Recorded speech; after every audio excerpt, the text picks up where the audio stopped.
this may be controversial, but it's important to MMA Twitter.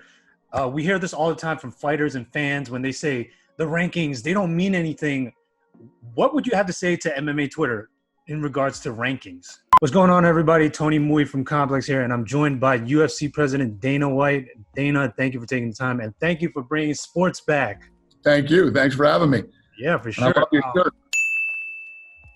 I know you've received a lot of criticism in the beginning for being the first ones to host a sporting event. Now you're seeing the NBA and MLB coming back. Have you seen where are all those critics now? Where are they at? Why aren't they writing stories saying that they were wrong? Especially that fucking punk from the New York Times. Where's he at? Why isn't he writing a story about how wrong he was and how he should have minded his business because he doesn't cover this sport anyway? But anyway, yeah. Yeah, well, hopefully that person sees this video and he'll write an apology letter directly to you. Don't hold your breath waiting for that one. Fair enough. I appreciate the bluntness and keeping it truthful. So have you seen anything from these other sports leagues as far as like things they've done well that you can implement into future UFC events? They don't want to hear from me. These guys, any of these guys that are trying to do this you can't do it without the bubble. You have to have the bubble. You got to lock these guys up.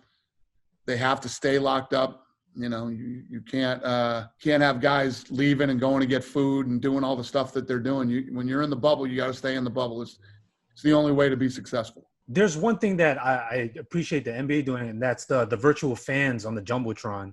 Would you ever consider doing that? Listen, I love our fans, and I don't know. I like the way it looks right now. I like the way the show looks right now. I'm working on some other stuff right now to integrate the fans. That'll be coming out soon. We're working on. Another fight night has passed, which means we're moving on to season 4 of Dana White's Contender series. What can you tell us about the Contender series? I love the Contender series, man. Two of the best fighters in the world that are unsigned by the UFC. They literally show up. They got one fight, best versus the best, to show me what you got and to get a contract with the UFC. It's one of the funnest things I've ever done in this business. Every time these kids go in, they deliver. And, the show's been so successful. If I look at some of the numbers, like some of the stars, like Sean O'Malley, his fight in the Contender when he won, 5.5 million people watched the fight. Marquez, 3.2 million. Chase Hooper, 6.4 million people watched his fight. So immediately I can tell who the stars are and who people are really interested in it. And think about this. You've never had one fight in the UFC and 6.4 million people have watched you fight. Now this season is on ESPN+, TSN in Canada, and Combate in Brazil. So 3 different countries are picking this season up. That's how successful the show's been. Do you have a favorite highlight from past seasons? It's got to be the Sugar Sean O'Malley knockout, that one-punch knockout he had. And he landed the punch and then literally walked off, knew that he finished the fight. There's a couple of unbelievable flying knees. There's a lot of really cool highlights off the Contender series. I know you do this thing on Instagram called "If You Don't Know, Now You Know." Right. If you were to highlight a fight on the Contender series, give me one. Well, it's tough to do right now, but to give you an example of some of the guys that are coming off this season, I mean, there's a kid named Wright who's 10-0. You got a kid that's 6-0, Smith. We got kids that are 9-2. So it's guys with real experience, guys who've been in real fights, and we know they're good. Some of these guys haven't been beat. So if you can come into the UFC on one of these fights, let's say this kid Wright wins, he's 10-0. He'd be 11-0 coming into the UFC for his first fight. I mean, these kids are legit. The show is incredible because it's all seasoned, legit, great fighters fighting each other. Some of these kids are facing each other, both undefeated. They'll get their first loss on the Contender series. That O has got to go, as they say. Right. That's exactly right. Okay, so speaking of Instagram, I know you like to do Instagram lives during the events, and you would ask the fans, who do you think gets a performance bonus of the night? How much does that actually weigh into who gets bonus money? Yeah. So what happens is, what's really cool about that. So my head of social media, his name's Eric Yee, will film this video, and he literally goes in and what do you have, like an algorithm that tells you? Yeah, that lays out the votes, the percentages of votes. So the fans really do have an impact on who gets performance of the night and fight of the night, because there's an algorithm that he set up that kicks out the percentages on how the fans voted. And so it's cool to let the fans be involved in that. It's the first time we've ever done it. Okay, will you be doing that for the Contender series, on letting the fans decide who gets a contract and who doesn't? Great idea. Yeah. Well, I wasn't thinking about it, but yeah, maybe we should do that now that you just said it. Shout out to Eric Yee. Okay, so there's 3 incredible pay-per-view main events coming up: UFC 252, 253, 254. We're not going to go through all of them, but I do want to talk about DC versus Stipe, which is literally 2 weeks from now, August 15th at the Apex. This is the greatest heavyweight of all time title, correct? 100%. This is the trilogy. Each one of them has won a fight. Daniel Cormier is one of the greatest mixed martial artists to ever live. Dominated 2 weight classes, light heavyweight and heavyweight. The only loss he has in his entire career is to John Jones and Stipe Miocic. So Stipe, arguably one of the greatest heavyweights of all time. This is the trilogy fight to see who is the greatest heavyweight ever. Is there a chance that both the heavyweights end up retiring by the end of the night? Anything is possible. I hope not, but yeah. Okay. Well, speaking of DC, I know EA Sports is coming out with UFC 4, the video game. For those who don't know, you were actually in UFC 3 as a fighter. Can we expect you in UFC 4 as a fighter as well? I don't think so. I don't think I'm in this one. You know, that was something that EA wanted to do in the last game. You know, there's a lot of people that want to kick my ass, and I'm sure they had fun with it, but I don't think I'm in Ford. You know the answer to that? No, I don't know the answer to that. Huh? I don't think you are. Yeah, I don't think I am. You didn't get to whoop my ass in 3, too bad. You lost your chance. All right. So, you know, there was news this weekend that DC was announced the ratings adjuster. What rating do you think he would have given you for if you were in the game? Oh, yeah. Oh, yeah. No, all the guys were pissed off that my ratings were so high. Is that what it was? Yeah, I had heard that. I heard the fighters were pissed off because my ratings were. I'm the fucking boss. What do you think I'm going to do? Make me the biggest sissy in the game? No way. Okay, so Dana, this may be controversial, but it's important to MMA Twitter. We hear this all the time from fighters and fans when they say the rankings, they don't mean anything. What would you have to say to MMA Twitter in regards to rankings? Well, the rankings are determined by the media. The guys in the media determine the rankings. The same thing as, you know, college football and, you know, things like that. The media handles it. So it's removed, and we have no say in that. You know, Tuesday, the rankings come out every Tuesday, and we're all, you know, waiting to see too. You know, we're sitting here waiting to see what happens. So I think it's the fairest way to do it. So technically, if the fans are upset or fighters are upset, they should blame the media.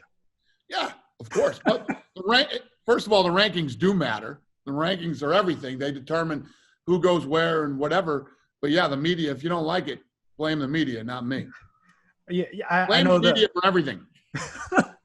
I know MMA Twitter is in an uproar right now because EA Sports released their top 100 fighters, and they're pretty upset about Figueiredo ranking higher than Tony Ferguson. Listen to all the crybabies that are crying about that. The guy is a world champion, controversial first fight, zero controversy in the second fight. One of the most violent fights I have ever seen in my life. Okay? Deal with it. The guy deserves it. Okay. As far as UFC 253, Israel versus Paulo Costa, is there a location figured out or still TBD? Yeah, we'll be announcing that soon. But, you know, obviously looking like Fight Island. Okay. A lot of the big fights that are international are going to be on Fight Island. I told everybody last time we were there, people sort of thought this thing was like a one and done or whatever. It's not. Fight Island. We're going to be at Fight Island. Abu Dhabi is going to end up being the fight capital of the world. Okay. I'm telling you. Did you? It definitely isn't Las Vegas. Did you end up buying a house out there yet? So I looked at places, and I found a place that I like. I found a condo that I like. It's 15,000 square feet, but it's a condo. It's pretty badass. That's what I'm looking at. But you didn't pull the trigger. You didn't buy it yet. Not yet, no. Okay. There's still some places to look at. I literally went and looked for like 3-4 hours. What's it missing? What's stopping you from just buying it? I want to look at a couple more places. You can't pull the trigger on the first thing you see. Okay. I'll be back there soon, and I got a couple more spots to look at. But the place that I like right now, that I think is going to be the place that I end up taking, is like their new hot spot. It's right on the beach. The Louvre is down the street. They got shopping up and down there, restaurants. It's a cool spot to be. So that's what I'm looking at. All right, just make sure you put on some sunscreen. All right, because make sure what? You put on some sunscreen. Oh yeah. Could you look at me? You already know. This light's gonna probably burn me. Okay, quick hitters. So a lot of fighters are dyeing their hair blonde. What are your thoughts on this? Whatever, I don't care. Whatever you're into, man. Yeah, I noticed that too. I don't get it, but okay. Okay. Everybody's bored. Everybody's at home, bored out of their minds, man. If dyeing your hair is the worst thing you're doing while you're going fucking crazy during all this shit, it's probably a good thing. All right, fair enough. So a lot of fans keep saying this, but I need to know if this is true. Does Ali Abdelaziz tweet for his fighters? I don't think so. You don't think so? I don't know. I don't know the honest answer to that question, but I don't think so. Let me tell you what. When Ali writes something, you know it was written by him.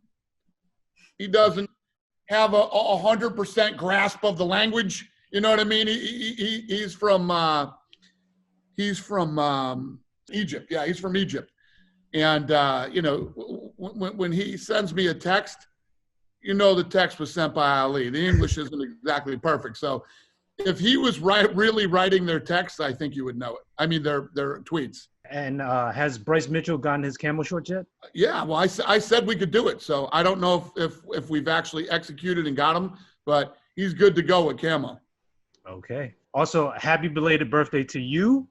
Thank you, sir. Did you get any cool presents?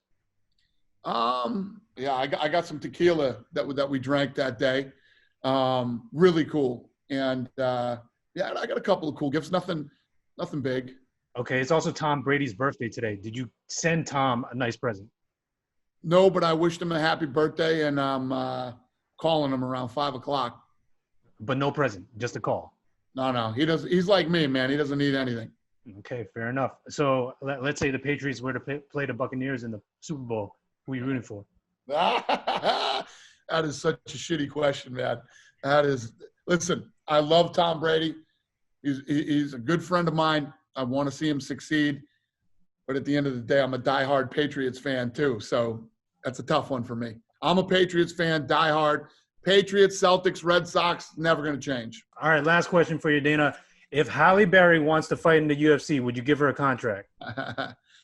If Halle Berry wants to fight in the UFC, Halle Berry loves mixed martial arts. She has a movie coming out that she's directed. It's her directorial debut about MMA. And sure. I need to know. You would? Berry fight. Sure, we'll let her fight. She ain't fighting in the UFC. That's not going to happen. I'm just saying, if she wanted to. I got to say yes when they say no. Okay, she's another friend of mine. You know, she's a good friend. I would try to talk her out of it first. All right. Well, Dana, that's all the questions I have.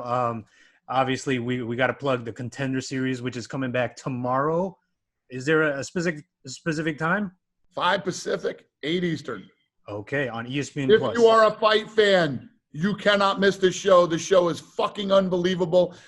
These kids show up to fight some of the greatest knockout submission highlights you will ever see, which I'm sending you as soon as we hang up. Fair enough. Dana White, thank you for your time. Thanks for having me. Good to see you again.